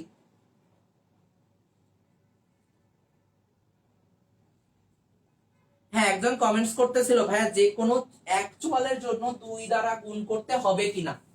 যেহেতু তোমরা 4টা বলতেছো ওই জন্য 4 দ্বারা গুণ করছো, তাহলে এক চোয়ালের জন্য অবশ্যই 2 দিয়ে গুণ করতে হবে, এক চোয়াল, তাই না? আমাদের 4 পার্টি নিয়ে আলোচনা করেছি, এজন্য 4 দ্বারা গুণ করেছি। যদি তুমি একটা চোয়াল পুরা মানে তুমি ঊর্ধ্ব চোয়ালের কথা বলো, 2 দিয়ে গুণ করবা অবশ্যই।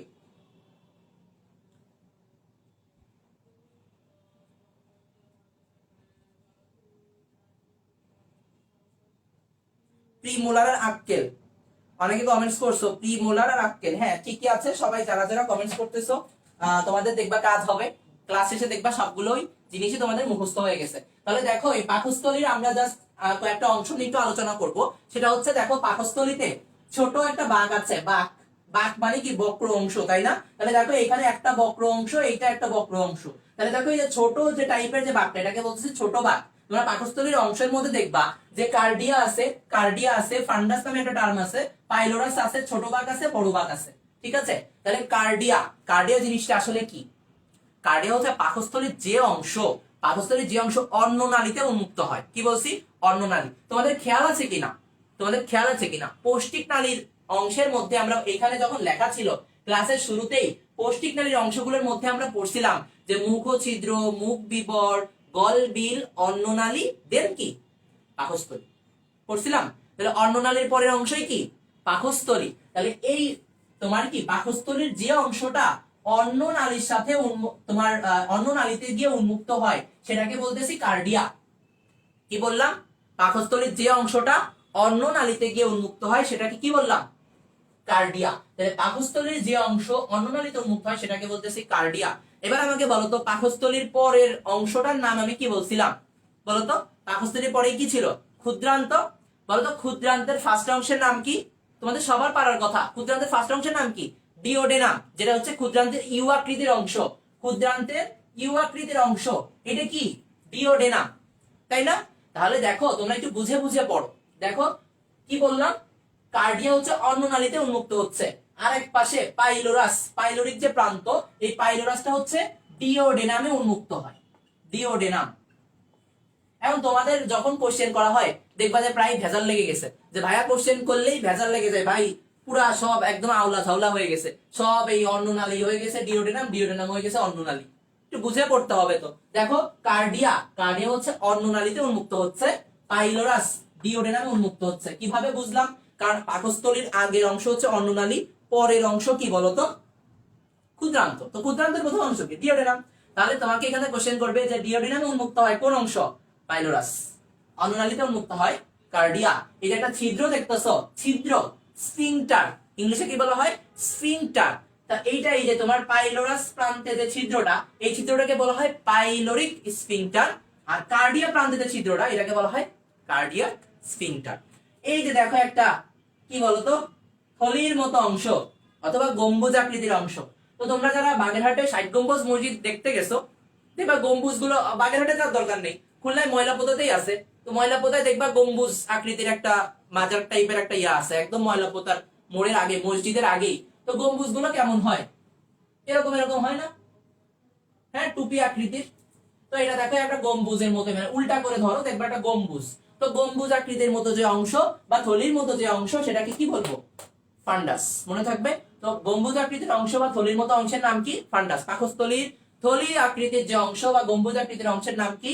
ফান্ডাস। এর মধ্যে ফান্ডিক গ্যাস থাকে, ফান্ডিক গ্যাস। তো এগুলো পরবর্তীতে পড়বা, জাস্ট জেনে রাখো যে গম্বুজ আকৃতির অংশের নাম কি? ফান্ডাস। অন্ননালীতে উন্মুক্ত হয় কোনটা? কার্ডিয়া। ডিওডেনামে উন্মুক্ত হয় কোনটা? পাইলোরাস। ছোট ভাগ বা লেসার কার্ভেচার আছে, বড় ভাগ বা গ্রেটার কার্ভেচার। মনে থাকবে। তো পাকস্থলীর 5টা অংশ কি কি বললাম? কার্ডিয়া, ফান্ডাস, পাইলোরাস, ছোট ভাগ, বড় ভাগ। ঠিক আছে, সবাই খেয়াল থাকবে তো? তো সবাই কমেন্টস করে ফেলো যে পাকস্থলীর থলির মতো যে অংশ বা গম্বুজাকৃতির যে অংশ, এটাকে কি বলে? পাকস্থলীর থলির মতো যে অংশ, এটাকে আমরা কি বলবো? সবাই একটু কমেন্টস করে ফেলেন যে পাকস্থলীর থলির আকৃতির যে অংশ, সেটাকে আমরা কি বলবো?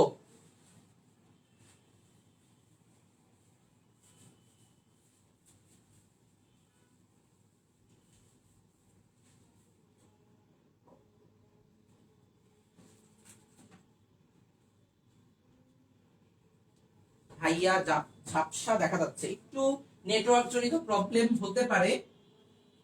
তোমরা একটু মাঝে মাঝে ভিডিও দেখার সময় মাঝে মাঝে একটু ক্লিক করে নিবা, বা একটু তোমার ভিডিওটা ক্লোজ করে আবার ওপেন করবা, দেখবা যে ক্লিয়ার হয়ে গেছে। ঠিক আছে, মাঝে মাঝে একটু বাফারিং করে। ঠিক আছে, আচ্ছা ফান্ডাস, ফান্ডাস, ওকে, ঠিক আছে। তাহলে এইবার হচ্ছে আমরা ক্ষুদ্রান্ত নিয়ে একটু আলোচনা করি। ক্ষুদ্রান্ত, একটা মজার কথা শুনবা, ক্ষুদ্রান্ত আর বৃহদন্ত্র ইংলিশ টার্ম কি? Small intestine. ক্ষুদ্রান্তের ইংলিশ টার্ম কি? ক্ষুদ্রান্তকে ইংলিশে কি বলা হয়? Small intestine. আর বৃহদন্ত্র, বৃহদন্ত্রকে কি বলা হয়? লার্জ ইন্টেস্টাইন, লার্জ ইন্টেস্টাইন, তাই না? তো এই যে স্মল ইন্টেস্টাইন, তো এটা কি স্মল হওয়ার কথা, কিন্তু ক্ষুদ্রান্তের দৈর্ঘ্যটা বড়। ক্ষুদ্রান্তের দৈর্ঘ্য হচ্ছে 6 থেকে 7 মিটার। ক্ষুদ্রান্তের দৈর্ঘ্য কত? 6 থেকে 7 মিটার। বৃহদন্ত্রের দৈর্ঘ্য হচ্ছে 1.5 মিটার। বৃহদন্ত্রের দৈর্ঘ্য কত? 1.5 মিটার। ঠিক আছে, তো এটা কিন্তু একটা মজার টপিক, মজার ইনফরমেশন, যে ক্ষুদ্রান্ত নামটা ক্ষুদ্র, কিন্তু দৈর্ঘ্য দেখো 6 থেকে 7 মিটার, আর বৃহদন্ত্র হচ্ছে 1.5 মিটার। ক্ষুদ্রান্তের অংশগুলোর নাম আমরা সবাই জানি। ঠিক আছে, পড়তে পড়তে মুখস্থ হয়ে গেছে। Duodenum, jejunum, Ilium. Duodenum, jejunum, Ilium. ঠিক আছে, তো ইউ আকৃতির অংশ, ক্ষুদ্রান্তের যে ইউ আকৃতির অংশ, এটাকে কি বলা হয়? ডিওডেনাম, যেটা হচ্ছে 25 সেন্টিমিটারের মতো লম্বা। ঠিক আছে, তো নরমালি এই দৈর্ঘ্যগুলো বিভিন্ন বইতে বিভিন্ন রকম থাকতে পারে, কিন্তু তোমাদের নরমালি আমরা কি বলবো? ডিওডেনাম হচ্ছে 25 সেন্টিমিটারের মতো লম্বা। জেজুনাম, জেজুনাম হচ্ছে মাঝের অংশ। জেজুনাম কি? মাঝের বা 2 নম্বর যে অংশটা, মাঝের অংশ, ক্ষুদ্রান্তের যে মাঝের অংশ বা 2 নম্বর যে অংশ, সেটাকে বলা হয় জেজুনাম। তো আমি বারবার একটা কথা বলতেছি যে 2 নম্বর, 2 নম্বর, এই জন্য জেজুনামের দৈর্ঘ্য হচ্ছে 2.5 মিটার। 2, দেখছো মিল আছে না? তাহলে জেজুনামের দৈর্ঘ্য কত? 2.5 মিটার। মনে থাকবে। আর 3 নম্বর একদম শেষে হচ্ছে থাকে ইলিয়াম। একদম শেষে কি থাকে? ইলিয়াম, ইলিয়াম, এটা 3 নম্বর। এই জন্য ক্ষুদ্রান্তের 3/5 জায়গা ইলিয়াম দখল করে। কি বলছি? 3/5 মানে 5 ভাগের 3 ভাগ, 3/5 জায়গা কে নেয়? ইলিয়াম। মনে থাকবে? তাহলে ক্ষুদ্রান্তের তিনটা পার্ট, ডিওডেনাম ইউ আকৃতির অংশ, জেজুনাম, ইলিয়াম। 2 নম্বরে কে থাকতেছে? জেজুনাম, এই জন্য 2.5 মিটার। আর ইলিয়াম হচ্ছে 3 নম্বরে, এই জন্য 3/5 জায়গা দখল করে। সবাই মনে রাখবা এরকম ভাবে যে জেজুনাম ভাইয়া বলছিল 2 নম্বর 2.5 মিটার, ইলিয়াম 3/5 জায়গা দখল করতেছে। ঠিক আছে? ইউ আকৃতির অংশের নাম কি? ডিওডেনাম। ঠিক আছে? ওকে, তাহলে ক্ষুদ্রান্তের দৈর্ঘ্য কত বলছি? 6 থেকে 7 মিটার। মনে রাখবে একটা টপিক, একটা ইনফরমেশন, এই অবজেক্টিভটা বারবার আসে। তোমরা দেখবা অবজেক্টিভ পরীক্ষা যখন দিতে যাবা আসবে সব ধরনের খাদ্যের চূড়ান্ত পরিপাক কোথায় ঘটে? ক্ষুদ্রান্তে। মনে রাখতে হবে সব খাদ্যের চূড়ান্ত পরিপাক, সব খাদ্যের চূড়ান্ত পরিপাক কোথায় ঘটে? ক্ষুদ্রান্তে। ঠিক আছে? তো ক্ষুদ্রান্তে সব ধরনের রস কাজ করে, সব ধরনের রস। যেমন ভাইয়া লালা গ্রন্থিতে লালা রস কাজ করে, মানে মুখে হচ্ছে জাস্ট একটা রস, সেটা হচ্ছে লালা রস কাজ করে। ঠিক আছে? গ্যাস্ট্রিক গ্ল্যান্ডে জাস্ট গ্যাস্ট্রিক জুস কাজ করে। ঠিক আছে? ক্ষুদ্রান্তে গ্যাস্ট্রিক জুস, অগ্নাশয়ের জন্য তোমার হচ্ছে প্যানক্রিয়াটিক জুস, আর আন্ত্রিক গ্রন্থির জন্য আন্ত্রিক রস বা ইন্টেস্টিনাল জুস। সব ধরনের জুস, 3 ধরনের জুসই কাজ করে কোথায়? ক্ষুদ্রান্তে। এই জন্য সব খাদ্যের চূড়ান্ত পরিপাক কোথায় ঘটে? সেটা হচ্ছে ক্ষুদ্রান্তে। সব খাদ্যের চূড়ান্ত পরিপাক, সবাই কমেন্টস করে ফেলো, কোথায় ঘটে? সব খাদ্যের চূড়ান্ত পরিপাক কোথায় সংঘটিত হয়? ক্ষুদ্রান্তে। মনে থাকবে সব খাদ্যের চূড়ান্ত পরিপাক ক্ষুদ্রান্তে সংঘটিত হয়। ওকে, আচ্ছা। আর বৃহদান্ত্র সম্পর্কে আমরা জাস্ট সামান্য কিছু কথা বলি। বৃহদান্ত্রের দৈর্ঘ্য হচ্ছে 1.5 মিটার। আর বৃহদন্ত্রে তোমার কি 3টা অংশ, এখানেও 3টা অংশ। বৃহদন্ত্রের 3টা অংশ কি কি আমরা একটু দেখি। সিকাম, কোলন, আর হচ্ছে মলাশয়।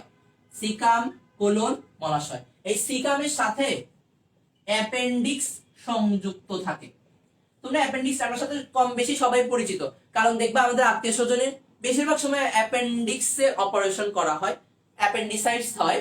তো এই অ্যাপেন্ডিক্সটা তো সিকামের সাথে যুক্ত থাকে। ঠিক আছে? তো এই অ্যাপেন্ডিক্স, মানুষের যে অ্যাপেন্ডিক্স, এটাকে বলা হয় ভার্মিফর্ম অ্যাপেন্ডিক্স। মনে থাকবে কি? আমি টার্মটা একটু লিখে দিই, উপরেই লিখি। মানুষের যে অ্যাপেন্ডিক্স, এটাকে বলা হয় ভার্মিফর্ম,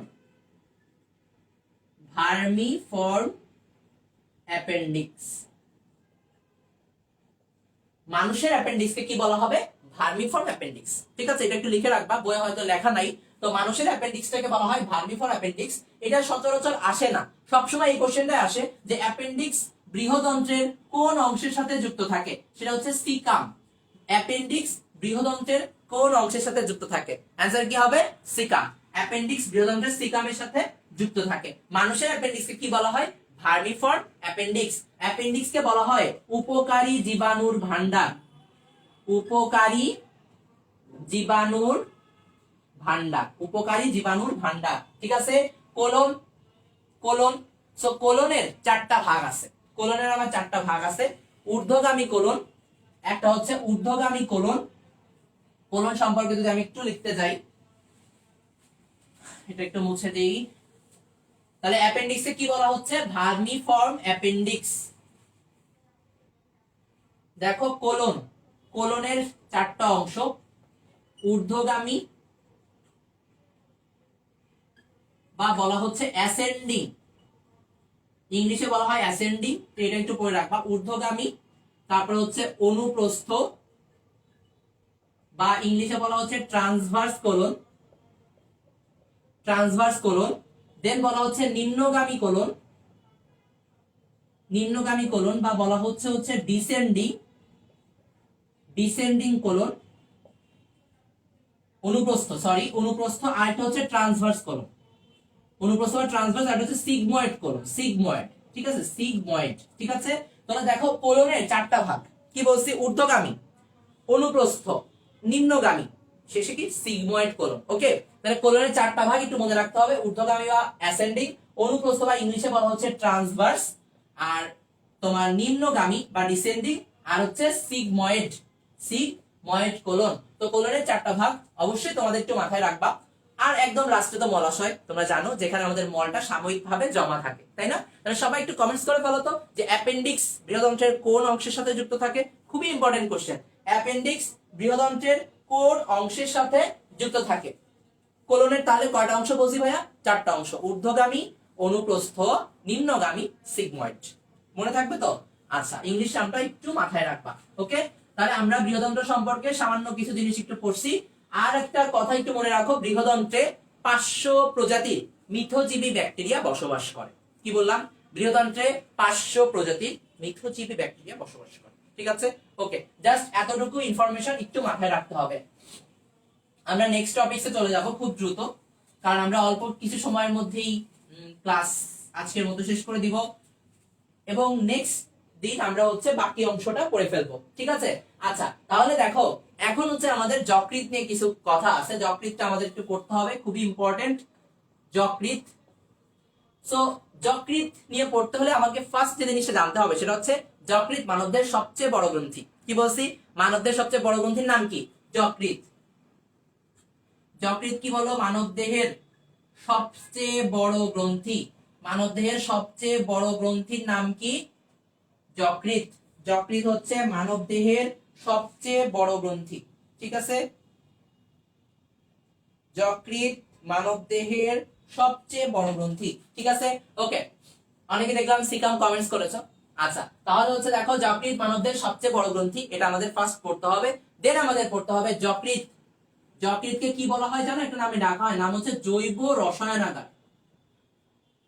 রসায়নাগার ইংলিশে বলা হয় অর্গানিক ল্যাবরেটরি। অর্গানিক ল্যাবরেটরি কাকে বলা হয় বলতো? যকৃৎকে। কারণ কি? যকৃতে প্রায় 500 ধরনের জৈব রাসায়নিক কাজ সম্পন্ন হয়। যকৃতে কত ধরনের? 500 ধরনের জৈবনিক কাজ সম্পন্ন হয়। তাহলে যকৃতে 500 ধরনের জৈবনিক কাজ সম্পন্ন হয়। আর কি বললাম? মানবদেহের সবচেয়ে বড় গ্রন্থির নাম কি? যকৃৎ। কমেন্টস করে ফেলো, মানবদেহের সবচেয়ে বড় গ্রন্থির নাম কি? যকৃৎ। যকৃৎকে বলা হয় জৈব রসায়নাগার বা অর্গানিক ল্যাবরেটরি। ঠিক আছে? যকৃতে 500 ধরনের জৈবনিক কাজ সম্পন্ন হয়। যকৃতে 4টা অসম্পূর্ণ খণ্ড থাকে। 4 ধরনের অসম্পূর্ণ খণ্ড। কি কি খণ্ড বলো? ডান, বাম, কোয়াড্রেট আর কডেট। ডান, বাম, কোয়াড্রেট এবং কডেট।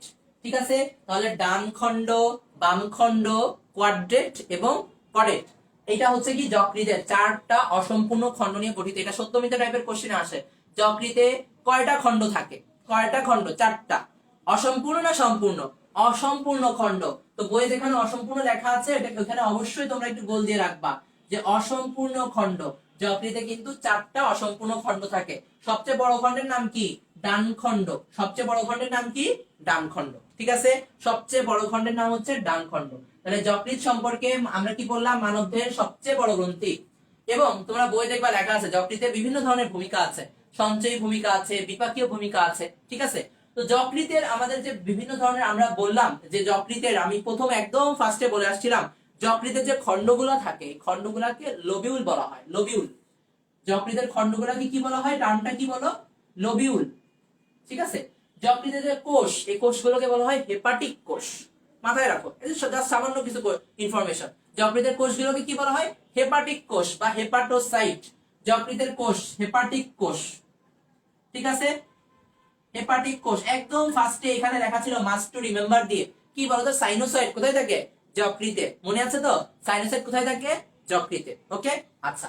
তাহলে যকৃতে আমাদের আরো কিছু পড়াশোনা আছে, এবং সঞ্চয় ভূমিকা, বিপাকীয় ভূমিকা, এটা ইনশাআল্লাহ আমরা নেক্সট ক্লাসে অবশ্যই পড়বো। ঠিক আছে? তো যকৃতে আমরা আপাতত এতটুকু জেনে রাখবো। এরপর আমরা একটু অগ্নাশয়ের দিকে যাব। অগ্নাশয়, যেটাকে আমরা মিক্সড গ্ল্যান্ড বলি। অগ্নাশয়কে কি বলি বলতো? Mixed gland. মিক্সড গ্ল্যান্ড বা মিশ্র গ্রন্থি। মিক্সড গ্ল্যান্ড অথবা মিশ্র গ্রন্থি। মিক্সড গ্ল্যান্ড অথবা মিশ্র গ্রন্থি কারা কারা? অগ্নাশয়, মনে রাখবা 3 মহাশয়, অগ্নাশয়, শুক্রাশয় আর হচ্ছে ডিম্বাশয়। এটা একটা ম্যাথ কোশ্চেন ছিল কিন্তু, যে নিচের কোনটা তোমার মিশ্র গ্রন্থি নয়। ঠিক আছে? তাহলে মিশ্র গ্রন্থি কারা? অগ্নাশয়, শুক্রাশয়, ডিম্বাশয়। অগ্নাশয়, শুক্রাশয়, ডিম্বাশয়, এটা সব হচ্ছে মিশ্র গ্রন্থি বা মিক্স গ্ল্যান্ড। অবশ্যই তোমাকে দেখো, এই আবার ভাইয়ার কথা মিলে গেছে। আমি প্রথমে একদম ফার্স্টে বলছিলাম যেখানে 3টা দেখবা সেখানে 9 টাইপের কোশ্চেন হবে। মেডিকেলে কিন্তু 9 টাইপের কোশ্চেনই আসছে। কি বলতো, নিচের কোনটা মিশ্র গ্রন্থি নয়?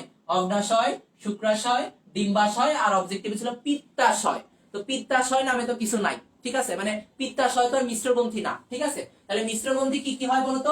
অগ্নাশয়, শুক্রাশয়, ডিম্বাশয়। মনে রাখতে হবে মিশ্র গ্রন্থি হচ্ছে অগ্নাশয়, শুক্রাশয়, ডিম্বাশয়। এখন মিশ্র গ্রন্থি কেন বলা হচ্ছে? কারণ এরা অন্তঃক্ষরা গ্রন্থির মতো ভূমিকা পালন করে, বহিঃক্ষরা গ্রন্থির মতো ভূমিকা পালন করে, ঠিক আছে? কারণ অগ্নাশয়ের একই সাথে এন্ডোক্রাইন ভূমিকাও আছে, এক্সোক্রাইন ভূমিকাও আছে। তো এন্ডোক্রাইন মানে হচ্ছে আমাদের কি বলতো, অন্তঃক্ষরা, আর এক্সোক্রাইন পার্ট মানে হচ্ছে বহিঃক্ষরা, তাই না? তো এই অগ্নাশয়ের, আমরা অগ্নাশয় নিয়ে আলোচনা করতেছিলাম। তো আমরা প্রথমে কি পড়লাম যে অগ্নাশয়কে মিশ্র গ্রন্থি বলা হয়। তো এই অগ্নাশয়ের আমরা কি পড়ছি, যে বহিঃক্ষরা অংশ আছে। তো এই বহিঃক্ষরা অংশ, অগ্নাশয়ের যে বহিঃক্ষরা অংশ, অগ্নাশয়ের যে বহিঃক্ষরা অংশ, এটাকে বলা হয় লোবিউল বা অ্যাসিনাস, যেটা থাকে প্রায় 90%। আর অগ্নাশয়ের যে অন্তঃক্ষরা অংশ, অন্তঃক্ষরা, অগ্নাশয়ের যে অন্তঃক্ষরা অংশ, সেটাকে বলা হয় আইলেটস অফ ল্যাঙ্গারহ্যান্স। এই টার্মটা মনে হয় মোটামুটি সবাই জানে, যে islets of Langerhans, islets of Langerhans, ঠিক আছে? তাহলে দেখো, অগ্নাশয়ের বহিঃক্ষরা অংশের নাম হচ্ছে লোবিউল বা অ্যাসিনাস, যেটা প্রায় 90% থাকে, আর অন্তঃক্ষরা অংশ হচ্ছে 10%, আইলেটস অফ ল্যাঙ্গারহ্যান্স বলা হয়। তো এই আইলেটস অফ ল্যাঙ্গারহ্যান্স আবার 4 ধরনের কোষ দ্বারা গঠিত। 4 ধরনের কোষ, কি কি কোষ? আলফা কোষ, বিটা কোষ, ডেল্টা কোষ, আর গামা কোষ বা পিপি কোষ, ঠিক আছে? তাহলে এই যে আইলেটস অফ ল্যাঙ্গারহ্যান্স কয় ধরনের কোষ দ্বারা গঠিত? সবাই কমেন্টস করে ফেলো তো, যে আইলেটস অফ ল্যাঙ্গারহ্যান্স কয় ধরনের কোষ দ্বারা গঠিত? কি কি কোষ বলো? আলফা, বিটা, ডেল্টা আর গামা অথবা পিপি। তো এই আলফা কোষ থেকে হচ্ছে গ্লুকাগন হরমোন ক্ষরণ হয়। মনে রাখতে হবে, আলফা সেল থেকে গ্লুকাগন হরমোন ক্ষরণ হয়, বিটা সেল থেকে ইনসুলিন হরমোন ক্ষরণ হয়, ডেল্টা সেল থেকে সোমাটোস্ট্যাটিন হরমোন ক্ষরণ হয়, আর গামা বা পিপি থেকে প্যানক্রিয়াটিক পলিপেপটাইড, পিপি মানে কি? প্যানক্রিয়াটিক পলিপেপটাইড, ঠিক আছে? তাহলে আলফা সেল থেকে গ্লুকাগন, বিটা সেল থেকে ইনসুলিন, তারপরে ডেল্টা সেল থেকে সোমাটোস্ট্যাটিন, আর গামা সেল থেকে হচ্ছে পিপি বা প্যানক্রিয়াটিক পলিপেপটাইড হরমোন ক্ষরিত হয়। তো অগ্নাশয় থেকে আমরা জাস্ট এতটুকু জেনে রাখবো। আমরা অবশ্যই নেক্সট দিন অগ্নাশয় বাদ বাকি আলোচনাটুকু ইনশাআল্লাহ করে ফেলবো, ঠিক আছে? তো আমাদের একদম লাস্ট পার্ট আজকের ক্লাসে, সেটা হচ্ছে শোষণ। শর্করার শোষণ, আমিষের শোষণ, লিপিডের শোষণ। শর্করার শোষণ, আমিষের শোষণ, লিপিডের শোষণ। তার আগে তোমরা একটু আমাকে সবাই কমেন্টসে জানিয়ে ফেলো তো, যে অগ্নাশয়ের বহিঃক্ষরা অংশ কত পার্সেন্ট থাকে? অগ্নাশয়ের বহিঃক্ষরা অংশ কত পার্সেন্ট থাকে? অন্তঃক্ষরা অংশ কত পার্সেন্ট থাকে? সবাই একটু কমেন্টসে জানিয়ে ফেলো। তার সেই সাথে সাথে আমরা একটু পড়ে ফেলবো শর্করার শোষণ। শর্করা শোষণ নিয়ন্ত্রণ করে কোন কোন হরমোন? ইনসুলিন আর গ্লুকোকর্টিকয়েড।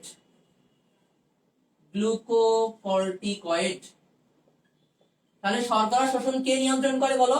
ইনসুলিন আর গ্লুকোকর্টিকয়েড। আমিষ এবং লিপিড শোষণ কে নিয়ন্ত্রণ করে? কোন হরমোন? আমিষ প্লাস লিপিড শোষণ নিয়ন্ত্রণ করে থাইরক্সিন হরমোন। কোন কোন হরমোন বলো? Thyroxine hormone. তাহলে শর্করা শোষণ নিয়ন্ত্রণ করতেছে কে কে? Insulin, glucocorticoid. আমিষের শোষণ আর লিপিডের শোষণ কে নিয়ন্ত্রণ করতেছে? Thyroxine hormone. মনে থাকবে। তাহলে শোষণ নিয়ন্ত্রণ কোন হরমোন কি করে, এটা কিন্তু আসে মাঝে মাঝে। তো শর্করা শোষণ নিয়ন্ত্রণ করতেছে ইনসুলিন এবং গ্লুকোকর্টিকয়েড হরমোন, আমিষের শোষণ নিয়ন্ত্রণ করতেছে থাইরক্সিন, লিপিডের শোষণ নিয়ন্ত্রণ করে কে বলতো? Thyroxine hormone. আমাদের হরমোন টার্মটা খুবই ইম্পর্টেন্ট। হরমোন সম্পর্কে অনেক পড়ালেখা করা লাগবে। তৃতীয় অধ্যায় আছে আমাদের জুওলজির চ্যাপ্টার 8, অষ্টম অধ্যায়, সেখানেও হরমোন নিয়ে অনেক আলোচনা আছে। তো আমরা পরের দিন হরমোন নিয়ে অনেকখানি পড়বো, কিন্তু জাস্ট আজকে এতটুকু জেনে রাখো, শর্করা শোষণ ইনসুলিন এবং গ্লুকোকর্টিকয়েড, আমিষ এবং লিপিড হচ্ছে থাইরক্সিন। এটা একটু লিখে রাখবা, বইয়ে একটু সুন্দর করে লিখে রাখবা। বইয়ে দেখবা এই শর্করা শোষণ বা শোষণ অংশটা একটু হ্যাপাজার্ডলি লেখা আছে, এত বেশি গোছায় লেখা নাই। তো এটা একটু লিখে রাখবা যে শর্করা শোষণ কোন কোন হরমোন, আমিষ আর লিপিড শোষণ হচ্ছে কোন কোন হরমোন নিয়ন্ত্রণ করে, ঠিক আছে? একদম লাস্ট টপিক, খুবই মজার টপিক হচ্ছে স্থূলতা। স্থূলতা নিয়ে আমরা জাস্ট সামান্য কিছু অংশ পড়বো আজকে, পড়েই আজকে আমাদের ছুটি, ঠিক আছে? তাহলে দেখো স্থূলতা নিয়ে, স্থূলতা আসলে কি জিনিস? নরমালি মোটা, তাই না? স্থূল, ঠিক আছে? তো এই যে স্থূলতা আমরা কখন বলবো? আমাদের দেহের ওজনের 20% বা তার বেশি যদি মেদ সঞ্চিত থাকে সেটাকে বলা হয় স্থূলতা, ঠিক আছে? তোমাদের বইতে আপাত দৃষ্টিতে এরকম ভাবেই বলা আছে যে কি স্বাভাবিক ওজনের 20% অথবা তার বেশি যদি মেদ সঞ্চিত থাকে, ধরো তোমার ওজন হচ্ছে 100 কেজি, তোমার ওজন কত? 100 কেজি। তো 100 কেজির 20 কেজি হচ্ছে ফ্যাট বা চর্বি, যেটাকে আমরা মানে খাঁটি বাংলায় বলি ভুঁড়ি, তাই না? তো আলটিমেটলি তো 100 কেজির 20 কেজি যদি চর্বি সঞ্চিত থাকে বা তার বেশি যদি চর্বি থাকে তো সে তুমি আসলে মোটা, ঠিক আছে? তো এটা হচ্ছে স্থূলতা। আর চিকিৎসা বিজ্ঞানের যে শাখা স্থূলতার কারণ, প্রতিরোধ, হ্যাঁ, এগুলো নিয়ে আলোচনা করা হয়, চিকিৎসা এগুলো নিয়ে আলোচনা করা হয়, সেই শাখাটিকে বলা হয় বেরিয়াট্রিক্স। বেরিয়াট্রিক্স, বেরিয়াট্রিক্স।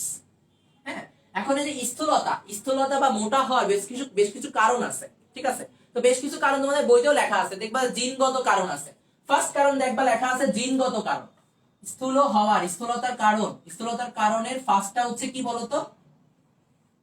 জিনগত। বিভিন্ন ধরনের জিন আছে। আমি যদি জিনের কথা বলি, প্রথম তো লেপটিন জিন, ঠিক আছে?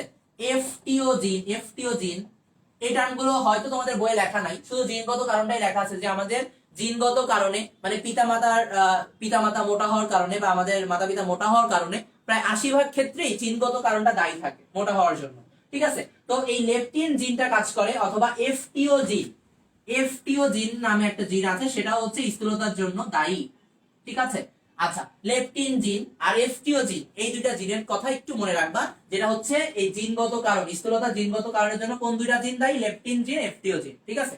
এখন আমাদের এই কেবলই ঈদ উল ফিতর মানে কয়েকদিন আগে কিন্তু ঈদ গেল, তো ঈদের আগে আমাদের রমজান মাস গেছে, 30 দিনের রমজান মাস গেছে, তাই না? তো আলটিমেটলি আমরা কি করতাম বলতো? আমরা হচ্ছে অনেকের মধ্যে তোমাদের চিন্তা করে দেখো, অনেকে কি সেহরি খাইতাম না, সেহরি না করেই ঘুমায় পড়তাম, জাস্ট একটু পানি খেয়ে, তারপরে ইফতারি করতাম, ওরে আল্লাহ সে কি এক গামলা নিয়ে বসতাম। তোমাদের মধ্যে যারা আসো, ঠিক আছে, অনেকে অনেক বেশি ইফতারি করতাম। তো আলটিমেটলি কি হইতো বলতো? যে আমাদের ক্ষুধা লাগতো, ক্ষুধা লাগার কারণে আমরা কি করতাম? আবেগে অনেক বেশি খেয়ে ফেলতাম, তাই না? আবেগেই খেয়ে ফেলতাম, যে সামনে এত খাবার, ঠিক আছে, পেঁয়াজি, বেগুনি, আলুর চপ, সব তেলের খাবার, ঠিক আছে, কেউ কেউ পিৎজা, বার্গার, ঠিক আছে, ফাস্ট ফুড জাতীয় খাবার ইফতারিতে। হ্যাঁ, তো আলটিমেটলি আমরা আবেগে যে আমাদের ক্ষুধা লাগছে, খাইতে হবে, সব খেয়ে ফেলবো, দুনিয়া ধরে খেয়ে ফেলবো, এরকম একটা বিষয়। হ্যাঁ, তো আলটিমেটলি আবেগে কি করতাম বলো তো? খেয়ে ফেলতাম। তো আবেগ বেশি হলে মানুষ মোটা হয়ে যায়। আজকে থেকে ভাইয়ার এই যুক্তিটা মাথায় রাখবা, আবেগ বাড়ানো যাবে না, ঠিক আছে? তাহলে আবেগ বাড়ানো যাবে না, তো আবেগের কারণে মানুষ মোটা হয়, ঠিক আছে? তো মানুষ অনেক সময় কি হয়? আবেগের কারণে মোটা হয়ে যায়। তাহলে আবেগ আজকে থেকে কন্ট্রোল করো, তোমাদের কিন্তু আবেগ বেশি, ঠিক আছে? তো দেখবা যে তোমরা মানে আমি দেখি প্রায় তোমাদের বয়সে আমিও করছি, ঠিক আছে? তোমার কি রেস্টুরেন্টে যে খাওয়ার পিক দিয়ে লেখো চিল, ঠিক আছে? তো তাইলে কি তোমরা হচ্ছে এই যে আবেগের কারণে কি বেশি খেয়ে ফেললে কি হয়ে যাবা? মোটা হয়ে যাবা। তো এই দিকটা একটু খেয়াল রাখবা, ঠিক আছে? আচ্ছা, দেন হচ্ছে আমাদের কর্মক্ষেত্র দেখবা যে আমাদের অনেকে বাবা মা আছে যারা অফিসে চাকরি করে, তো সারাদিন বসে বসে ল্যাপটপ নিয়ে বসে বসে কাজ করতে হয়। তো এই ক্ষেত্রে কিন্তু কোনো হাঁটা চলা নাই, কিছু নাই। তো এরকম কর্মক্ষেত্রের অসুবিধার কারণে অনেকে মোটা হয়ে যেতে পারে, ঠিক আছে? যেমন ধরো আমি এখন কি হয়েছে, মোটা হয়ে যাচ্ছি দিন দিন। কেন?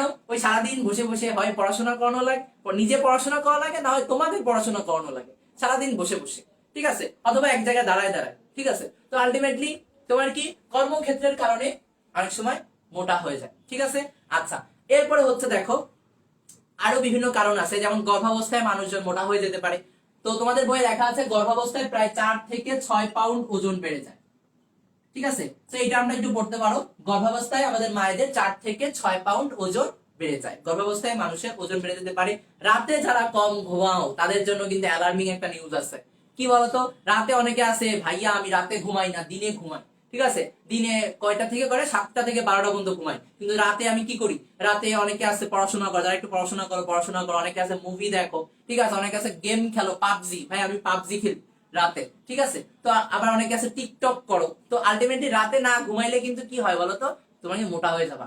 বই দেখবা লেখা আছে, এবং এটা কিন্তু সত্যি, রাতে যদি 6 ঘন্টার কম ঘুমাও তাহলে কিন্তু মোটা হয়ে যাবে। ঠিক আছে, তাহলে দেখো রাতে যারা 6 ঘন্টার কম ঘুমাও এরা কিন্তু খুব তাড়াতাড়ি মোটা হয়ে যাবে। ঠিক আছে, তো মোটা যদি না হতে চাও 6 ঘন্টার কম ঘুমানো যাবে না, রাতে ঘুমাবা, দিনে সারাদিন পড়বা। ঠিক আছে, সারাদিন পড়ো, বিকালে পড়ো, পড়াশোনা করো, সন্ধ্যায় পড়ো, কিন্তু রাতে ঘুমাতে হবে। তো রাতে 6 ঘন্টার কম ঘুমাইলে নিদ্রাহীনতার কারণেও কি হয়, মানুষজন মোটা হয়ে যেতে পারে। তো আজকে আমাদের ক্লাস এতটুকুই ছিল।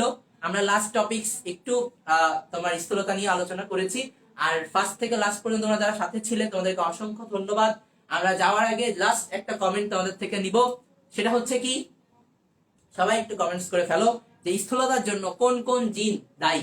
এটা আমি একটু আগে বলেছি, স্থূলতার জন্য কোন কোন জিন দায়ী, এটা আমি একটু আগে বলেছি। সবাই একটু কষ্ট করে কমেন্টস করে ফেলো যে স্থূলতার জন্য কোন কোন জিন দায়ী।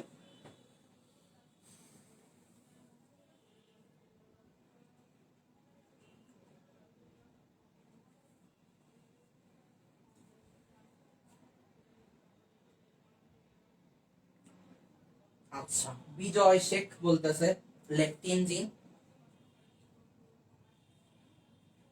লেপটিন এফটিও অনেকে বলতেছে। নাজমুন নাহার জেমিনি বলতেছে এফটিও জিন অথবা লেপটিন জিন।